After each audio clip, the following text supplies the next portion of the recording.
गोविंद गोविंद गोपाल भज मन गोविंदा गोविंदा गोपाला गोविंदा गोपाला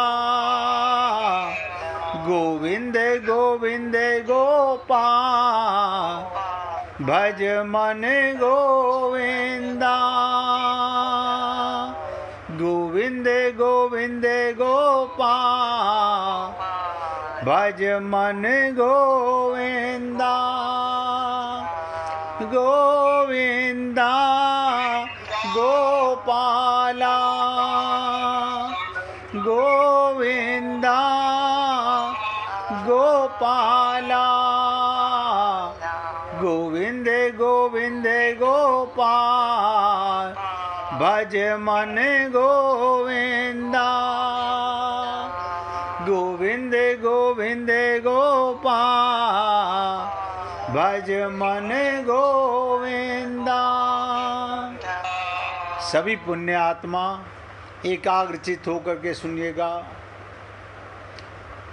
ये जीवन का सत्य है कि चोट केवल उसी को नहीं लगती जिस पर प्रहार किया जाता है, बल्कि उसे भी लगती है जो प्रहार करता है। तो जो व्यक्ति अपना अहंकार, ध्यान दीजिएगा, जो व्यक्ति अपना अहंकार लेकर दूसरे पर प्रहार करता है वो स्वयं को अपने उस अहम से आहत होता है, फिर वो चाहे जितना दिखावा करे। कहने का तात्पर्य, गर्गा ये जो किया महर्षि भृगु ने विष्णु की लाती में छाती में लात मार करके, इनको भी कष्ट हुआ, इनको भी मन को बहुत दुख हुआ कि मैंने कितना बड़ा पाप किया। किसी बहुत बड़े राजा ने एक महात्मा को बुलाया, उनके स्वागत में मखमल का कालीन बिछा दिया। जब महात्मा आए तो राज दरबार में पैर पटकते हुए चले। राजा ने उन्हें आदर पूर्वक सिंहासन पर बिठा दिया। महात्मा आसन पर विराजमान हो बोले, अब पूछो क्या पूछना है, बहुत ध्यान से सुनना। उन्होंने बोले, पूछो क्या पूछना है। तो राजा ने कहा, महाराज जब आप चल रहे थे तो पैरों को जोर जोर से पटकते हुए जा रहे थे, इसे तो आपके चरणों को बड़ा कष्ट हुआ होगा। बहुत गहराई की बात है, ध्यान से सुनिएगा। मखमली कालीन पर संत महात्मा पैर पटक पटक कर चल रहा है। तो राजा ने पूछा, आपके चरणों को बड़ा कष्ट हुआ होगा। आप महात्माओं की प्रत्येक क्रिया में कुछ न कुछ गुण रहता है, अतः मेरा पहला प्रश्न ये, आप पैरों को उस प्रकार पटकते हुए क्यों चल रहे थे। महात्मा ने उत्तर दिया, मैंने जब तुम्हारा कालीन देखा, ध्यान दीजिएगा क्या कहा महात्मा ने, मैंने जब तुम्हारा कालीन देखा। हाँ महाराज, देखा आपने आते हुए।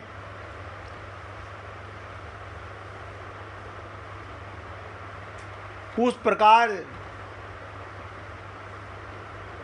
तो समझ गया कि तुम्हारा ये अहंकार तोड़ना चाहिए, इसलिए मैं पैर पटक पटक कर प्रहार करते हुए चल रहा था। राजा परम, ध्यान दीजिएगा, राजा परम नम्र था।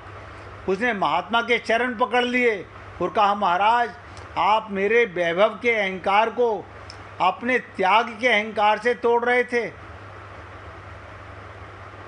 कि निरअहंकारिता से। अभिप्राय ये, यदि अहंकार को अहंकार से तोड़ा जाए तो भले एक अहंकार टूट जाए, दूसरा अहंकार तो बना रहेगा। संसार में लोग ऐसा ही करते हैं। हम अहंकार तो मिटाना चाहते हैं, पर उसकी जगह एक दूसरा अहंकार खड़ा हो जाता है। एक व्यक्ति कहता है हम झूठ नहीं बोलते, हमारी का बात कभी झूठ नहीं होगी। इसका तात्पर्य है भले ही तुम्हारी बात झूठ हो जाए पर हमारी बात कभी नहीं होगी। ऐसे व्यक्ति को लोग सत्यवादी कहते हैं, पर उसे अहमवादी भी कहा जा सकता है, जो केवल अपने सत्य को बचाने की दृष्टि से, जिसे दूसरे के सत्य की कोई परवाह नहीं, वो मेरी दृष्टि में सत्यवादी नहीं है। रामचरितमानस में और महाभारत में इस पर बहुत सुंदर चर्चा चलती है। जब भगवान राम को चित्रकूट लौटाने के लिए जाते हैं, भगवान राम कह देते हैं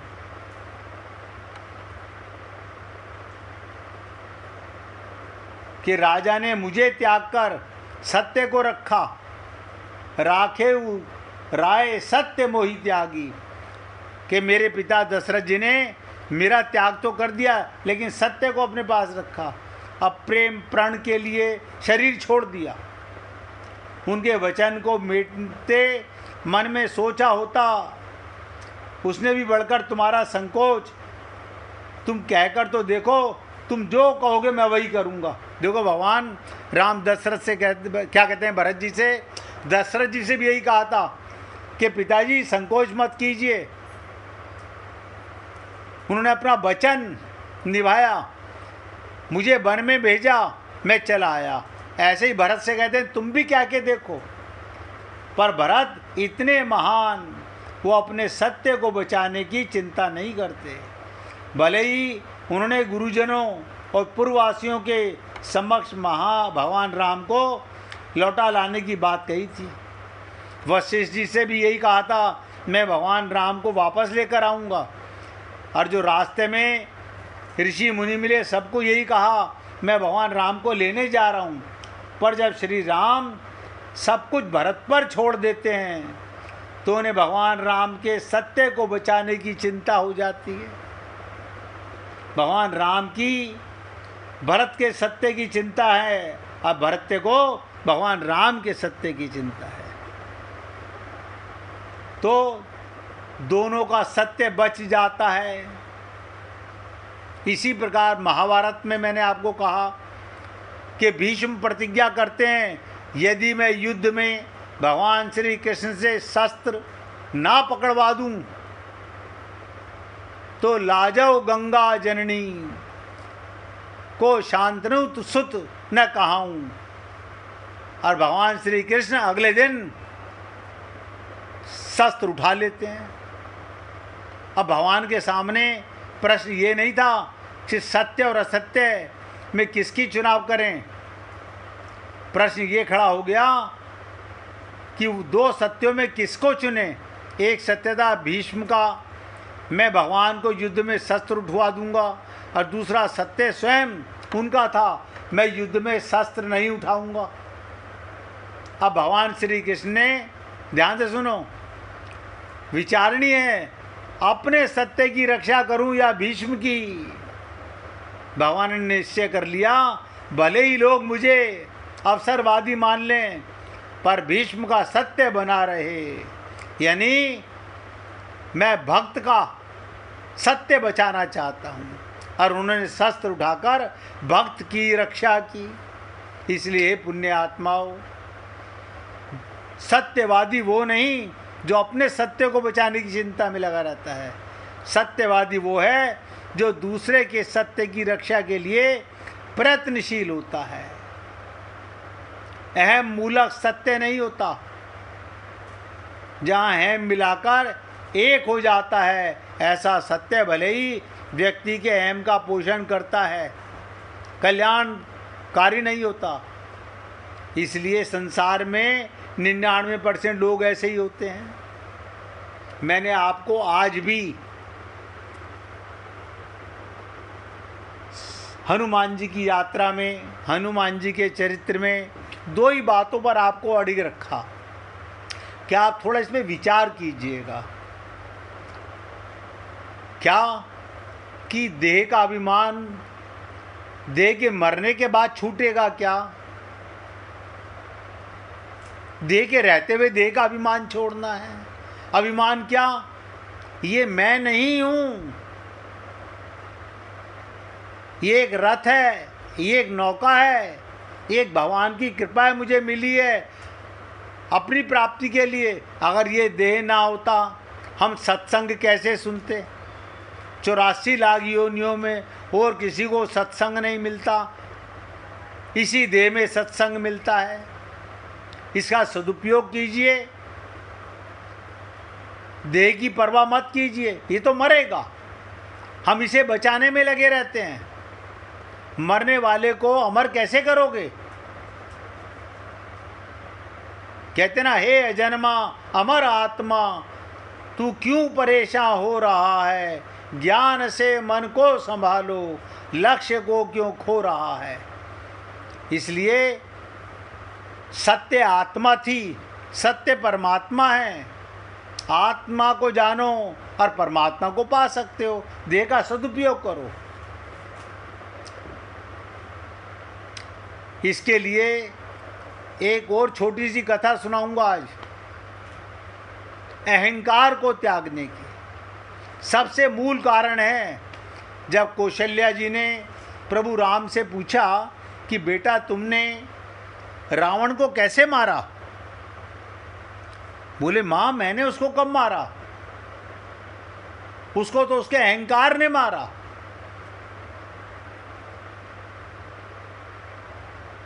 उसको उसके अहंकार ने मारा। और एक कथा रामचरितमानस में और आती है, बहुत तात्विक कथा है। भगवान राम ने शंकर जी का धनुष तोड़ दिया, अन्य कोई व्यक्ति उसे नहीं तोड़ सका। और तुलसीदास जी ने कितनी सुंदर चौपाई लिखी, लेत चढ़ावत खेचत गाड़े, कहाँ उन्हें लखा देख सब ठाड़े। और शंकर जी कौन? वो समष्टि अहंकार के देवता हैं, अहंकार को मिटाने वाले। अहंकार शिव बुद्धि अज, मन शशि चित महान, मनुज वास से चराचर, रूप राम भगवान। और समष्टि अहंकार के धनुष को तोड़ने के लिए सारे संसार के राजा एकत्रित हुए। देखो कमाल की चीज, सारे संसार के राजा वहां एकत्रित हुए, सारे अहंकारी राजा।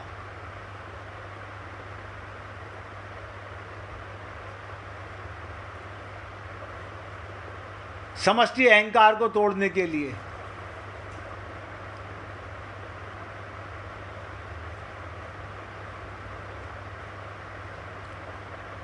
पर विचारणीय क्या है, एक व्यष्टि अहंकार और एक समष्टि अहंकार। यानी एक व्यक्ति अपने अहंकार से भगवान शंकर जो समष्टि अहंकार के देवता हैं उन पर कैसे विजय प्राप्त कर सकेगा।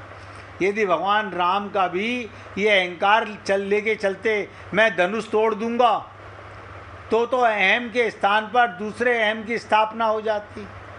अन्य राजागण अहंकार लेकर अहंकार पर विजय पाना चाहते थे, इसलिए शिव जी का धनुष नहीं टूटता था। सारे राजा अपने अपने देवताओं से प्रार्थना करते हैं।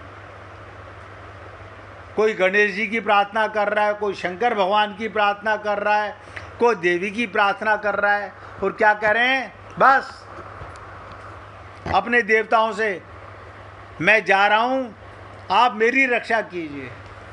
और जब उनसे नहीं टूट पाता तो वापसी में आगे क्या कहते हैं? आपने मेरी लाज तो नहीं रखी, लेकिन इतना जरूर रखना कि किसी से ये ना टूटे। यानी दो कामना, पहली चीज तो कामयाब हूं तो मैं हूं, अन्यथा कोई कामयाब ना हो।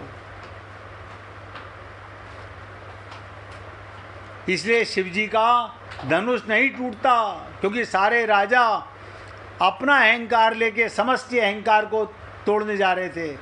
क्योंकि अहम के द्वारा अहम को कभी नहीं जीता जा सकता। पर भगवान श्री राम धनुष को तोड़ देते हैं, क्योंकि उनके कर्तव्य का अभिमान या प्रदर्शन नहीं है। इसका तात्पर्य क्या? निरअहंकारिता। और देखिए आज का सबसे बड़ा, इस आज के सत्संग का हमें लाभ क्या लेना है?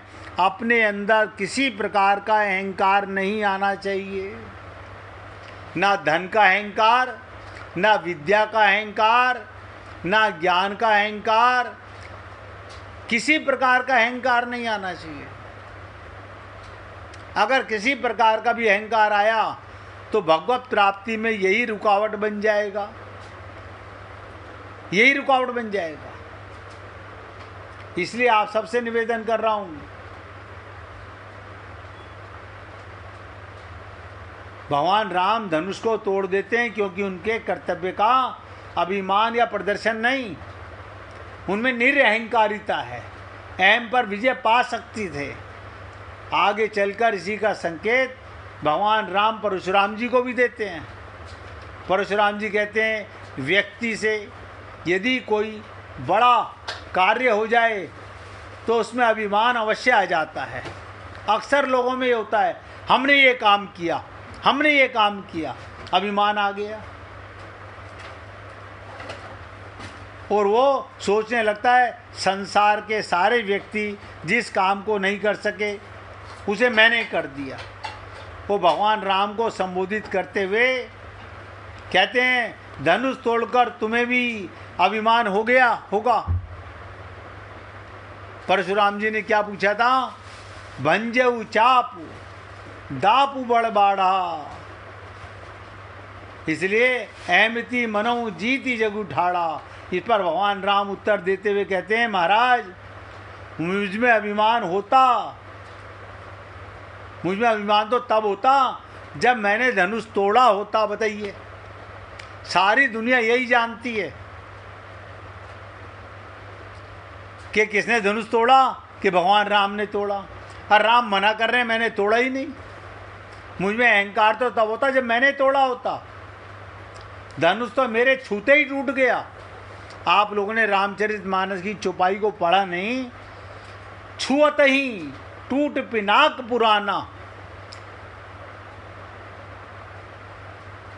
मैंने तो छुआ ही था और वो टूट गया। मैं कई हेतु करऊं अभिमाना। मैं किस बात का अभिमान करूं? अभिमान तो जब करता जब मैंने तोड़ा होता। महाराज जो भी वस्तु होती है वो एक न एक दिन नष्ट होती है। वास्तव में धनुष के टूटने का समय आ गया था। वो तो संयोग से मेरा हाथ लग गया और धनुष टूट गया।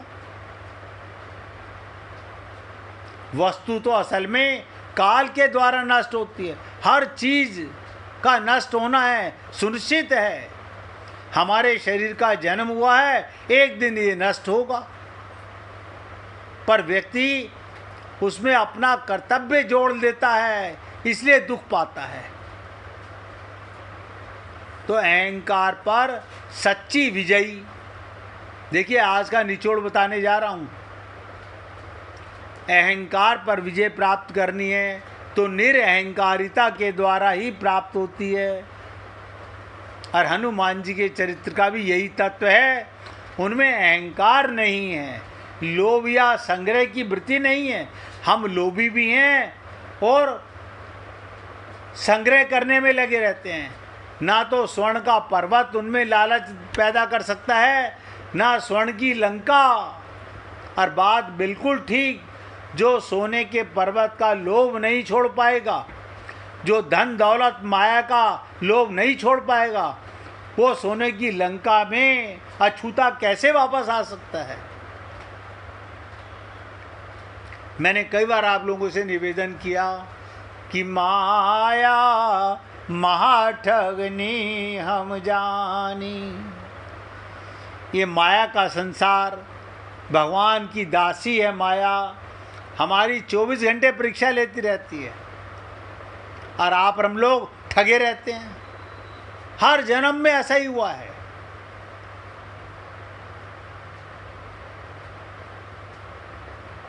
अब जिसके सामने, हनुमान जी के सामने मैनाक पर्वत लोभ आया, सोने का पर्वत आया, अगर लालच पैदा होता तो 100 योजन की लंका भी हनुमान जी वापस नहीं आते, सबको मार के वहाँ राज्य करते। और आप हम लोग सबको पता है, हम सब लोग तजुर्बेकार हैं कि हमारे बाप दादा सब जा चुके हैं, लेकिन फिर भी पता नहीं किस बात का अहंकार हम लोग कर रहते हैं।